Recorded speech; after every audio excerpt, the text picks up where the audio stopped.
Hello everyone, in this Zoom how-to video, I'm going to show you how to change a calendar meeting into one that can go as far ahead as you would like it to go. This will help keep your meeting ID consistent throughout the year so that you don't have to fiddle with it and possibly lose families as you make any transitions to a new meeting ID. So here I have this example, and this particular meeting is calendared. It goes from 8 to 3:15. And it only goes to 7 occurrences. Now, Zoom limits that, and that's probably the main reason that you're going to want to change this into a recurring meeting that does not have a calendared start or end date. So let's go in and edit this one. And I'm going to edit all occurrences, not just this particular date.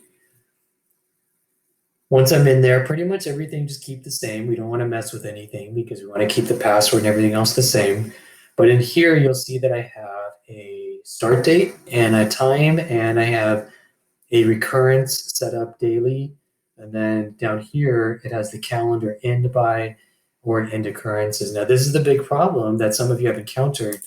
If you look at the calendar, you can only push this out so far on the Zoom calendar. In this particular case, October 18th, and then you'll start to have to fiddle with it in order to push it out further. Or you could also do occurrences, but you'll see here, this can only go out ahead 20 times before you'll have to fiddle with it to add more. But there's a way to avoid all of that here. Under recurrence, change daily down to no fixed time. And then you'll notice that there are no dates, there's no times.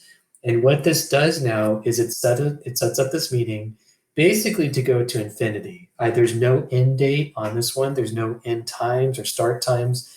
And just a tip that Zoom really doesn't care when you start your meeting or end your meeting.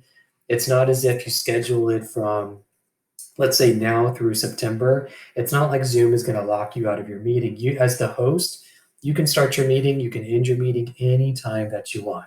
It will not mess with any of that stuff there. So once you do that, press save. And then now I'm going to go back to my meetings to show you what this looks like. And now I just have this recurring meeting. I don't have any start dates, no start times.